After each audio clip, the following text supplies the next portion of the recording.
Good morning students, welcome to Atharva ji के classes. आज की क्लास में हम करेंगे इंडियन हिस्ट्री के कुछ क्वेश्चंस। पहला प्रश्न है, किस राष्ट्रवादी नेता ने भारत की औसत प्रति व्यक्ति आय का सांख्यिकीय अनुमान तैयार किया था?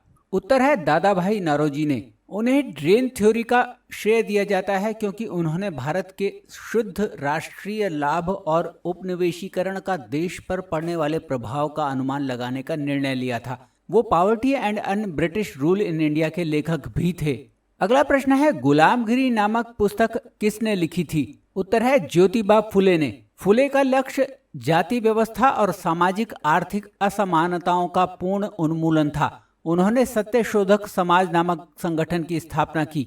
अगला प्रश्न है, भारत के किस महान भारतीय नेता को भारतीय क्रांतिकारियों की माता के नाम से जाना जाता है? उत्तर है मैडम भीकाजी कामा को। भारतीय स्वतंत्रता संग्राम में उनके योगदान के कारण मैडम भीकाजी कामा को भारतीय क्रांति की जननी कहा जाता है।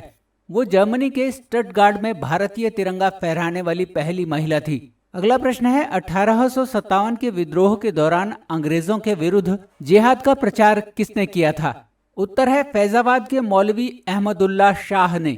वो मूल रूप से मद्रास के निवासी थे, लेकिन उत्तर प्रदेश में वो फैजाबाद चले गए थे और वहां उन्होंने ब्रिटिश सैनिकों के खिलाफ कड़ी लड़ाई लड़ी थी।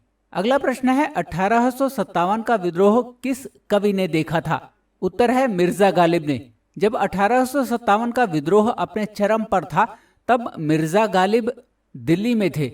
उन्होंने अपने जीवन काल में हो रहे क्रांतिकारी परिवर्तनों को देखा था। अगला प्रश्न है, जनजातीय लोगों के लिए आदिवासी शब्द का सर्वप्रथम उल्लेख किसने किया था? उत्तर है ठक्कर बापा ने।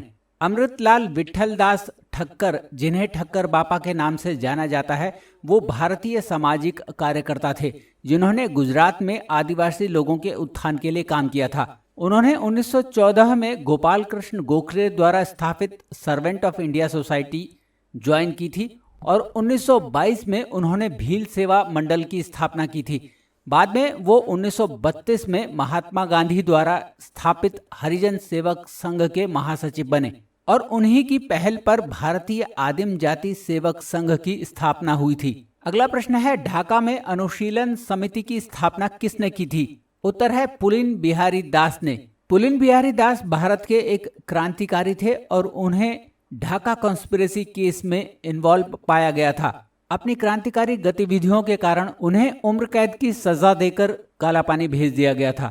अगला प्रश्न है, ए.ओ. ह्यूम के जीवनी लेखक कौन थे? उत्तर है विलियम वेडनबर्न। वो एक ब्रिटिश सिविल सेवक थे और भारतीय राष्ट्रीय कांग्रेस के संस्थापक सदस्यों में से एक थे। वो 1889 और 1910 में भारतीय राष्ट्रीय कांग्रेस के अधिवेशन के अध्यक्ष भी रहे थे। अगला प्रश्न है, मानव जाति के लिए एक धर्म, एक पंथ और एक ईश्वर का आह्वान किसने किया था?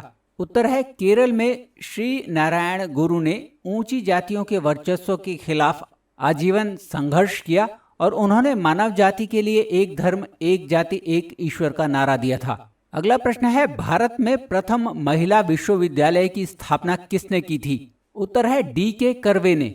उन्होंने 1916 में पुणे में भारत का पहला महिला विश्वविद्यालय स्थापित किया था। और आपको ये भी बता दूं कि डी.के. कर्वे भारत रत्न प्राप्त करने वाले सबसे ज्यादा उम्र के व्यक्ति थे। उन्हें 100 वर्ष की उम्र में ये पुरस्कार मिला था। आपने एक प्रश्न का उत्तर यहाँ मुझे बताना है कि भारत में भारत रत्न प्राप्त करने वाले सबसे कम उम्र के व्यक्ति कौन हैं? आप मुझे इसका जवाब कमेंट बॉक्स में लिखकर ज़रूर बताएं। तो स्टूडेंट्स, ये थे भारतीय इतिहास के कुछ क्वेश्चंस। आई होप आपको वीडियो पसंद आया हो। अगर आपको ये वीडियो पसंद आया तो इसे लाइक और शेयर ज़रूर कीजिएगा और करंट अफेयर्स और जीके के लिए इस चैनल को ज़रूर सब्सक्राइब कीजिएगा। Thank you very much for watching this video.